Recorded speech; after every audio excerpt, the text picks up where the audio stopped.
We can knock on doors all we want. Go knock on a Republican's door and change their mind.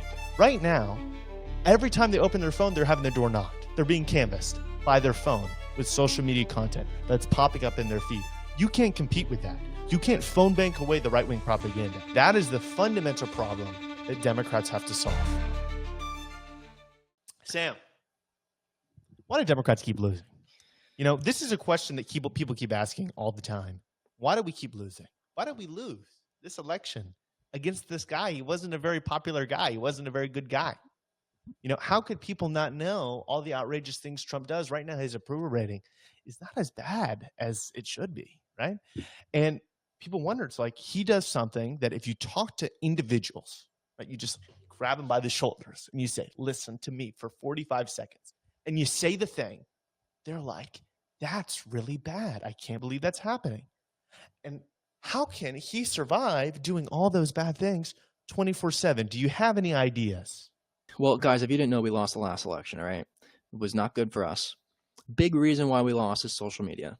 We don't have a very good foothold on the entirety of social media itself. So like when we talk about how we're messaging to voters, typically it can happen through door knocking, it can happen through calling, but now I would say 2020 is the first real election where things shifted to digital, right? The problem was that starting in 2016, really, and honestly before that, for the last 4 decades, Republicans have been building up their social media ecosystem, their network of influencers, creators, buying up local newspapers and turning them into Republican, like MAGA, just propaganda machines.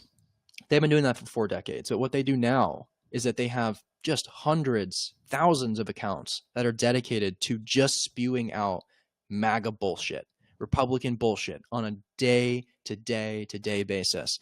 And they frame it as it could be a whole number of things, right? It could be in the fitness sphere, it could be in the wellness, and then we get into like the homebody and traditional wife spheres. The gaming ecosphere is now predominantly MAGA because it ties into the whole bro sphere. So like what the graphic that Micah is pulling up here really just illuminates this point very effectively. Whole bunch of red circles. Micah, do you want to talk about what the red circles mean and what the blue So red is the color of the Republican Party, as some of you may know. And there's an unfortunate trend I'm going to point out for you. I know that you don't observe it yourself. Is that there's a lot more red here than there is blue. Really? And some of the blue here is not even that pro-Democrat, the Young Turks. I don't know how pro-Democrat they've been.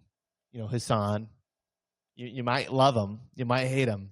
He's not always pro the Democratic Party. These red bubbles, you're going to really struggle to find them attacking the Republican Party. You're really going to struggle with that. So this is just one example, right? And I want to present to you all a really basic model of understanding politics, okay? Politics, in terms of the effectiveness of your political party, right, is message plus reach equals outcome. So what do you need to win? You need a really good message. What's a good message? A message that whenever people hear it, it strikes them on the ears. They're like, hey, that makes me like you or dislike your opponent, or hopefully both, right? Good message. Do we have a great message right now? We've been talking about democracy a lot. Turns out most people don't really care about that, right? We talk about institutions a lot. People don't really care about that. Being authentic, being charismatic, that's part of messaging too, right? So people focus a lot on message. And part of the problem with that is there's different messages, Sam touched on this, that work better for different people. People have different vibes, different styles, right? So we can do better on messaging, and we should do better on messaging. But the second part is the part we ignore a lot, and that is reach. Now, what is reach? That is how many times your message hits people's eyeballs and eardrums. And we've thought, traditionally as Democrats, we're based on this like 1990s thinking. We think, well, if we knock on more doors and we do more phone banks and we make sure that the New York Times has favorable coverage of us and we have the good headlines in the newspapers, that's winning in reach, right? That's where everybody gets their news. The unfortunate fact, though, is over 50% of Americans report that they get their news in some part from social media. And I'm going to give you an anecdote to show you that that's certainly an underestimation. If somebody asks you, where do you get your news?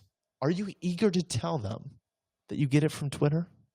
In my classroom, my teacher asked this question, okay? He said, where do you get your news? He went around the room, every single person. You know how many people said they got their news from social media? 3. I was one of them. There was a lot of people in that class. You know what they said? You know what they said? Ridiculous stuff, Sam. They said, I read the newspaper. Bullshit. Okay, dude. I read balanced sources. I read news articles online. Dude, you're making like a 68 in this public administration class. You are not reading shit, dog. Like, that's not happening. So the reality is 50% of people say they get their news from social media. It's a higher number, right? It's not just young people. It's also old people these days. And what's on social media? This chart that we showed previously, the chart that we showed previously shows on YouTube and podcasts, we get destroyed. The top 4 podcasts, 3 of them are right wing. Candace Owens, Tucker Carlson, Joe Rogan. You look at Twitter, more views, more impressions by far for right wing accounts. I'm going to flash another graphic which illustrates that. This chart from Media Matters shows that right wing accounts are getting vastly more impressions, and they also often have much more followers. There's different data that we can point to for all these things. And if you look across platforms, there's only a few where Democrats have parity. So like Instagram, we're kind of competitive on Instagram. On TikTok, it's surprisingly, we're just kind of competitive on Instagram. But YouTube destroyed, Facebook destroyed, podcast destroyed, Twitter destroyed. This is a problem. They also have Truth Social, Rumble, all these alternative social media sites where they're doing well. If you think about it, what happens when millions and millions and millions and millions and millions of more views are accumulating on right-wing propaganda than on the truth? It has a negative impact on people's public opinion. So we can knock on doors all we want. Go knock on a Republican's door and change their mind. Right now, every time they open their phone, they're having their door knocked. They're being canvassed by their phone with social media content that's popping up in their feed. You can't compete with that. You can't phone bank away the right-wing propaganda. My grandparents, they get all their news from YouTube. My mom, all of it from Facebook. My sister, all of it from Instagram. The only way to change their mind is to change their information environment. And that is the fundamental problem that Democrats have to solve. Yeah. Couple of things I want to touch on. The entire right-wing ecosphere, the way it is, it's not 50-50 where there's like 50% liberals, 50% Democrat. Those are the people that are voting. The information sphere that people are looking at, that's got to be like 80% of what they're seeing is Republican. And that is completely unsustainable. Another election like that where nothing changes, we may never win another election. And so 2020 was great. We won, obviously, but it kind of put a Band-Aid on the issue, and Democrats were not forced to reckon with the fact that we have this massive social media problem. 2 things. Mike and I looked at this right after we lost the election. The stats of places like MSNBC and CNN. So obviously there was a post-election drop-off. They're maybe averaging around 500,000 people combined, maybe like 1 million people, I don't know, a week or a month, whatever makes more sense. I can't remember the exact figures. Compare that to Joe Rogan. Trump's appearance on Joe Rogan has something like 60 million views currently right now. That is like 80 times the size of reach that we're getting on CNN and MSNBC. But that's not really the problem that I'm trying to illuminate here. The problem is that when Democrats have an announcement to make, when they have some bill that they're putting on the floor or some really, succinct messaging, idea that they want to pin against Trump or the Republican Party, they take it to the Wall Street Journal, opinion column. They write an op-ed. They go on CNN. They'll go on Morning Joe. That is not good. Nobody's watching that shit. Right. And let alone young men or young people, right? Then no one's reading it. When Republicans want to detail something, they just post about it. They tweet about it. And then all of their accounts retweet, say the exact same thing, parrot the exact same thing. And so it's getting into people's accounts way more than we are. And so Democrats are sitting here going, we have a social media problem. I don't know how to fix it. Maybe we'll do TikTok dances and dance to Taylor Swift and that'll solve our problem. Like, obviously it's not going to do anything. Well, the problem is that no one's watching CNN. No one's watching or reading the op-eds. The problem was so evident of the last anniversary of January 6th when Biden was still president. And he decides the way that he's going to deliver this massively important speech or at his talking points against how horrible that day was, he's going to do I think it was like a New York Times opinion column. That's the way that he's getting that information out. I bet, I don't know, 100,000 people, 200,000 people read it. Probably a little bit more, right? But like, no one that isn't a Democrat voter is reading that. No one's opinion or mind is being changed. So that's really the problem here. Definitely want to talk more about door knocking, but you had something to say, Micah. It's frustrating. It's frustrating that we've gotten to this position because it's been so obvious what Republicans have been doing the entire time. It's not just a happy accident that Republicans have way stronger of a presence online. No, it's not just like more Republicans were interested in making content on the internet. No. They had organizations, you may have heard of them, TPUSA, PragerU, Daily Wire. Ring any bells? And these organizations acted as what I call creator incubators, right? So they take a person, Candace Owens, great person, very clearly, very well grounded in the facts, only defends Hitler, every few weeks. She was a nobody. She wasn't a big somebody before she was taken up by media organizations, right? Now, in some cases, like you look at Dave Rubin, they were taken up by Young Turks first. Oof. But most of these big creators started with an organization. They started, and these organizations selectively recruited people, new people, to be part of their organizations. Like PragerU, there's all these young creators, which they supported with their channel. And by being part of that organization, what did they get? Financial support, they got training, and they got an initial audience so that when they went out on their own, they could be self-sufficient and they could do this as their job. They could be propagandists. For Democrats, what? You're going to be a young CNN anchor, right? Because that's what the ecosystem's been. You're not going to do that. Or you have to be one of the elites. You have to be best friends with one of the hosts, right? Maybe you're a Yale law student or something like that. That's the only way that you get on there. So there has been no actual process to uplift young voices on our side of the spectrum. That is until now, right? Finally, some organizations are doing fantastic things regarding this. Me and Sam are very involved in this space, but this is the fundamental problem. We need to dramatically increase our reach. We need to be in people's faces 24/7. And second, we need messages that are tailored to specific people's interests. We've made the mistake of this historically, is we think that people care fundamentally about policy. It's just not true. People care fundamentally about vibes, right? Trump has appealed a lot to young men in certain cohorts for a main reason, which is that he has this edgy vibe. He's kind of a charismatic, funny guy, right? A lot of the content which has been appealing to these guys, the manosphere content, is edgy content. What have Democrats been historically? Not edgy at all. No. We got to be politically correct, right? You don't want to offend anybody. You don't want to go too extreme. Even whenever people are criticizing Trump, they still don't go as hard on him as he goes on the average Democrat. There's a room in the ecosystem for people that go hard in the paint. And they're going to appeal to people that we're not appealing to now. There's a room in the ecosystem for people that make content for women that's interesting to them, but also connects it to politics. The right-wingers are doing this shit. They have like women lifestyle content, and the fundamental message that's always sneaked in there is you should be a trad wife and listen to your husband, right?